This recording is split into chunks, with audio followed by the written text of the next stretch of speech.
Começa mais um 16mm e hoje é dia de falar de Apocalipse Now, na minha opinião, o melhor filme de guerra já feito e que completa 40 anos em 2019.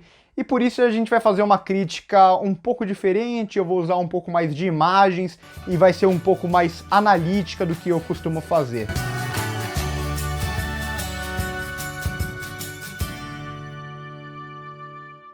E eu vou dividir o vídeo em duas partes. Primeiro eu vou falar um pouco sobre o que foi a produção desse filme, que foi uma produção extremamente caótica, para muitos o filme mais difícil de se fazer. Todo mundo acreditava que esse filme não ia sair, e isso ajuda um pouco a entender o porquê ele é tão genial e como essa produção interferiu na obra final. E todos os problemas começam graças à decisão do Francis Ford Coppola, e que tinha acabado de ganhar melhor filme e melhor diretor com O Poderoso Chefão 2. E como era muito comum no cinema da nova Hollywood na década de 70, os diretores eles preferiam filmar mesmo em locações do que nos estúdios, e aqui não foi diferente. Isso porque eles acreditavam que isso passava uma realidade muito maior para o filme. Bom, eu vou explicar isso bem melhor num vídeo que eu vou fazer exclusivamente sobre a nova Hollywood. Mas isso aqui é ainda mais importante, porque como gravar um filme da Guerra do Vietnã em uma locação? Então o Coppola decidiu gravar esse filme nas Filipinas, na selva das Filipinas, e é aí onde começam os maiores problemas. A produção, que era para durar 3 meses, acabou durando mais de 3 anos, e entre os diversos problemas que eles tiveram estava o clima, já que houve tempestades e diversas inundações na locação, insetos na região, várias doenças que tanto atores quanto o pessoal da produção pegou, as guerrilhas locais. Além disso, o Coppola enlouqueceu, ele levou a família para o set, mas ele traía a mulher quase que diariamente, segundo o pessoal da produção fala. Ele tratava mal os atores, ele tratava mal o pessoal da produção, ele cometia uma série de excessos, então ele mandava trazer comida especial da Itália diretamente para o quarto dele lá, de helicóptero. Além disso, ele quase declarou falência porque ele financiou boa parte do filme, ele teve até que hipotecar a casa dele.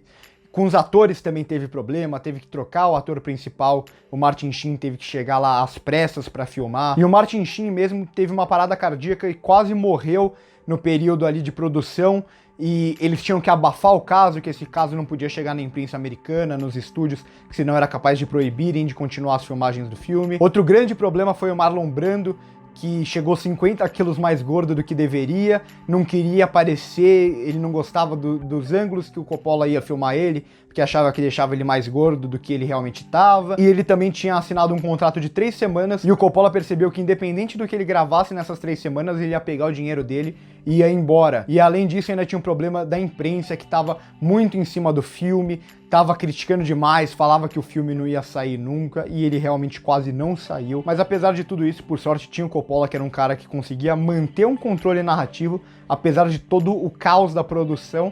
Além disso, tinha um bom roteiro do John Milius, e ao lado deles tinha o Walter Murch, que é um gênio tanto da montagem quanto do som, e ele conseguiu, ao lado do Coppola, pegar as mais de 350 horas de gravação que tinha e transformar em um filme de menos de 3 horas. E se a gente pensar bem, Apocalipse Now, ele tem uma premissa bastante simples, que é basicamente o Capitão Wheeler, vivido pelo Martin Sheen, sendo convocado para uma missão secreta para assassinar o Coronel Kurtz, vivido pelo Marlon Brando, que havia enlouquecido e estava comandando uma espécie de milícia tribal local ali na região. Mas se fosse para eu definir o filme em poucas palavras, eu diria que Apocalipse Now, para mim, é uma jornada onírica e sensorial pelo Vietnã, que nos permite conhecer todas as facetas americanas nessa guerra por meio de um constante deslocamento. Poético, né? Mas aqui, mais do que as ações, eu acho que a grande força do roteiro tá em como o Coppola consegue recriar a insanidade que foi a Guerra do Vietnã, o que foi a presença dos Estados Unidos no Vietnã. Acho que é a guerra mais criticada pelos próprios americanos, e aqui a gente entende muito bem o porquê disso. E isso tudo acho que dialoga muito com o que era a produção, então ali os nervos estavam à flor da pele e tudo, então a gente via que aquele caos da produção, ele aparece no filme de uma forma positiva, que a Guerra do Vietnã foi algo caótico, Então, trazer esse caos foi algo que elevou ainda mais a qualidade do filme. E ao criar uma história que está em constante deslocamento, tanto os ambientes mudam constantemente, quanto os personagens, a gente consegue ver muitas faces do que era o Vietnã, muitas faces do que foi o exército americano no Vietnã. Então a gente tem aqui o personagem que luta contra a sanidade mental durante a guerra, o que foi tomado completamente pelo Vietnã, os que não fazem ideia do que estão fazendo ali, não sabem quais são as suas ordens e nem fazem ideia de quem são seus líderes. E claro, os que dão as ordens, a parte mais política, quase sempre de uma forma secreta e que jamais sujam as próprias mãos. E falando em personagens, eu acho legal citar os 3 mais icônicos aqui. Primeiro, o protagonista, o Willard, que tem uma jornada que lembra muito a jornada do herói, só que é uma jornada do herói meio distorcida, meio psicodélica, em que a evolução do personagem não se baseia no maniqueísmo. Acho que pelo contrário até, quanto mais o personagem evolui, mais ele se corrompe. Só que ainda assim ele funciona como o olhar do público e essa busca pelo Kurtz, essa busca por tentar entender o Kurtz, é a mesma busca do público em tentar entender esse personagem, e parece que quanto mais ele se aprofunda na missão dele, mais ele estuda sobre tudo aquilo, mais ele vivencia o Vietnã, ele vê que a missão dele é muito mais complexa do que aquela coisa preto no branco que parecia inicialmente, e que a sujeira é muito maior do que parecia. Já o Kurtz eu vejo muito mais como uma genialidade do Coppola do que do próprio Marlon Brando nesse filme. Porque o Coppola ele soube usar o fato do Marlon Brando não querer aparecer e nem ter tanto tempo para gravar com ele, e ele pegou tudo isso e colocou ao seu favor. Primeiro que esse pouco tempo de tela acho que aumenta a mística em cima do personagem, e para mim o Kurtz é o melhor personagem sugerido do cinema. Então, quanto mais ele demora para aparecer, mais a gente fica ali naquele suspense, querendo saber mais dele, e eu acho que quanto mais tempo o Coppola demora para mostrar ele, mais esse personagem ganha força. E o fato dele também ter filmado o personagem no escuro sempre, condiz completamente com toda essa incerteza que a gente tem com o Kurtz, com todo esse lado obscuro que ele se transformou. Então, ele pegou o problema, que era o Marlon Brando não querer aparecer muito, não querer aparecer na claridade, e conseguiu transformar isso em algo genial, que elevou o que era para ser o personagem.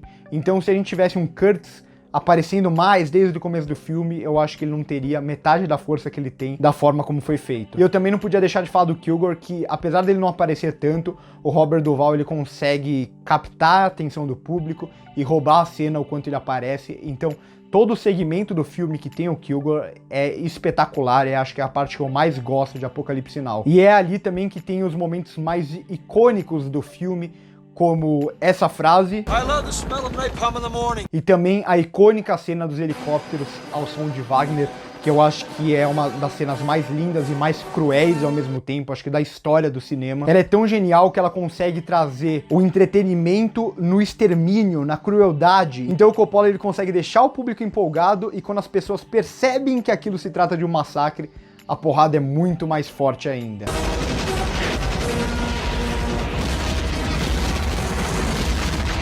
E eu acho que essa cena ela representa muito bem o personagem do Robert Duvall. Então a gente tem sequências dele, como por exemplo, ele indo para um lugar extremamente perigoso, arriscando a vida de um monte de homens dele, só porque ele descobre que naquele lugar tem ondas grandes e ele quer surfar com um soldado que ele descobre que foi um surfista famoso.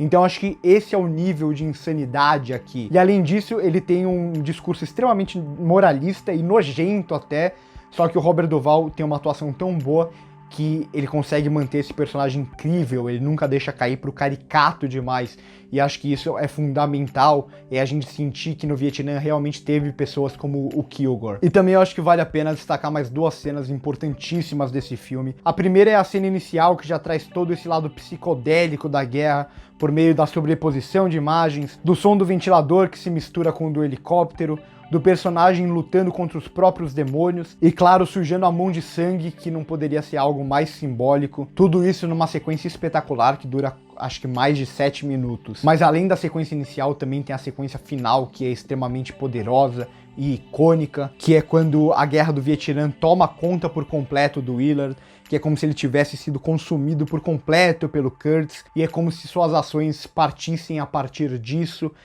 tem um final ali que é meio dúbio, que a gente não tira conclusões exatas, você pode interpretar da forma que você quiser, e eu acho que isso é mais poderoso ainda, porque o que o Coppola faz é também trazer o público para dentro do filme, e cada um vai interpretar o Vietnã da forma que quiser. E é por tudo isso que para mim Apocalipse Now é o melhor filme de guerra que eu já vi, é um dos meus filmes favoritos da vida. Eu acho que é um filme que tem um poder e um impacto impressionante. O que o Coppola faz aqui é algo fora do normal, e eu acho que não preciso nem dar nota para esse filme, porque vocês já sabem qual nota eu daria. Isso vale tanto para a versão original, que tem umas 2h30 mais ou menos, quanto para a versão estendida, que tem um pouco mais de 3 horas de duração. Então por hoje é só. Se você gostou do vídeo, deixa o seu like, se inscreve no canal se ainda não é inscrito. Se você gostou desse formato de vídeo, comenta aí embaixo. Comenta também se tem outro filme clássico que vocês querem que a gente fale sobre. Passa também no primeiro comentário aqui embaixo para ver as nossas outras redes sociais, o Facebook, o Instagram, que tem conteúdo interativo, o Twitter e, é claro, o podcast, que a gente lança episódios semanais debatendo as principais notícias da semana. Por hoje é só e corta!